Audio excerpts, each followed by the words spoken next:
We once trusted signs of wear: a chipped teacup, weathered leather, ink, stained pages, as proof that an object had lived through time with us.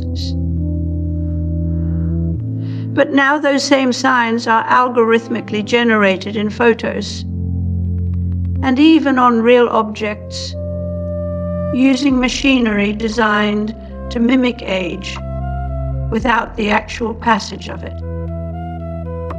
This manufactured patina is not about art or craft anymore. It's a currency in its own right.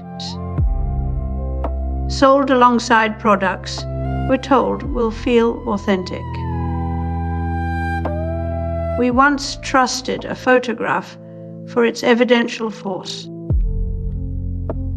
But in the era of AI, generated imagery, even a photo's grain can be faked.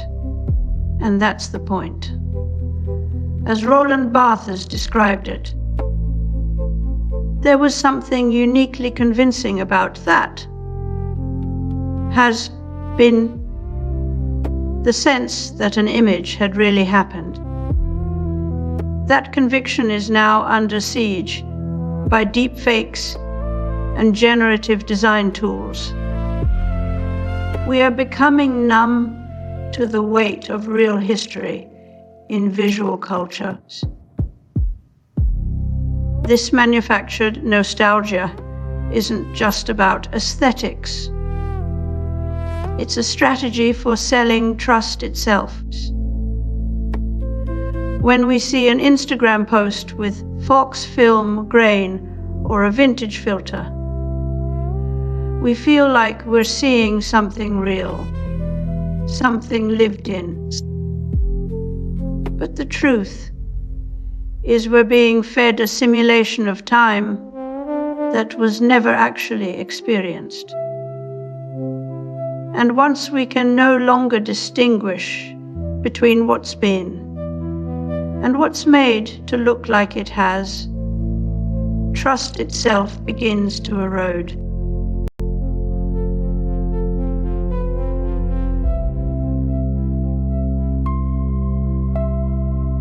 The earliest computers were not machines, but mathematical visions. Devices like Babbage's analytical engine laid conceptual groundwork that would evolve into modern computation, proving that innovation. Modern digital tools are not just designed for efficiency. They're crafted to feel human. Whether it's a synthesizer that pretends to breathe or an AI voice generator that adds stutter, we are given options to humanize what is inherently inhuman. These features aren't about art. They pass authenticity tests by mimicking the imperfections of life itself. We have a new human being, and that's Chris Potter, and a new synthesizer. This quote captures the illusion we've fallen for: collaboration between man and machine, where the machine not only mimics, but feigns fallibility. It's no longer enough to just be smart. Machines must appear to make mistakes in order to feel real. Neil Postman warned that machines would redefine what truth looks like. Now, when a machine-generated texture feels natural, or an AI voice sounds emotional, we accept these as the standard of human experience, not because they are, but because we've been taught to trust them.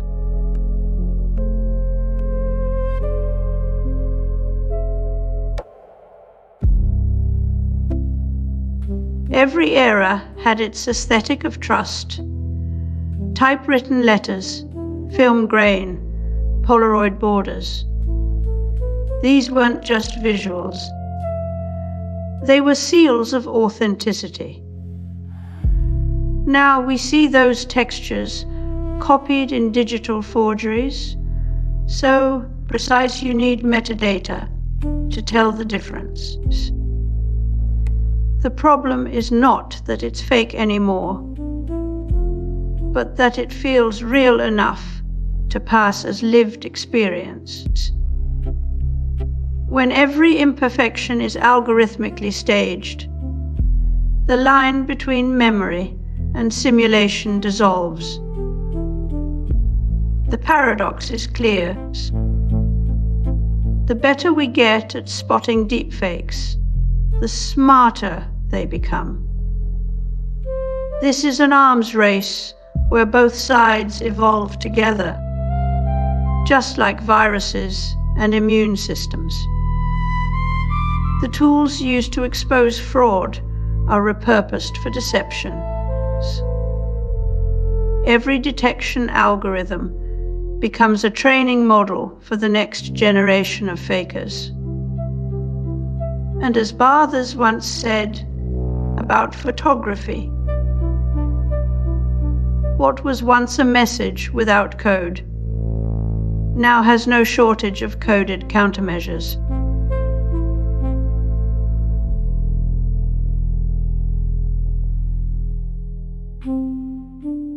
We have a new human being, and that's Chris Potter of Memetics Corporation, a new synthesizer, the Yamaha DX100, and a new computer, the Commodore Amiga. What does it mean to trust something when you can't verify its origins?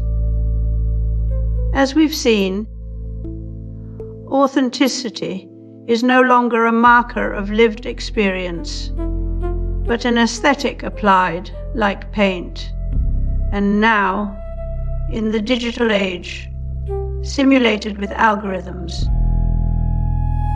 Neil Postman warned that television turned public discourse into a carnival of spectacle. Today, his warning echoes louder as social media turns trust itself into performance art. We scroll through lives that may not have happened. Memories are contested, and deepfakes after that. Consider what happens when your identity becomes a simulation. You no longer prove who you are by remembering or acting, but by performing convincingly enough to pass algorithmic validation. This is not just about faking documents.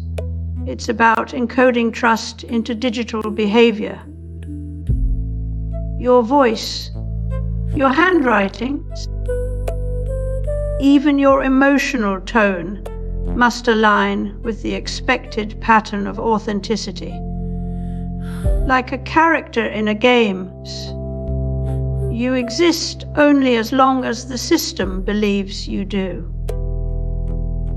And when enough people ask, isn't the fakery itself. It's that we begin to trust everything, because nothing stands out as real. When simulation becomes indistinguishable from experience, we lose our reference points for truth.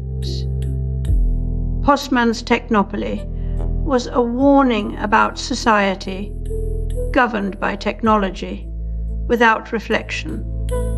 Now we live in its shadow, where dissent is invisible, not just because it's suppressed, but because it can't be trusted to exist.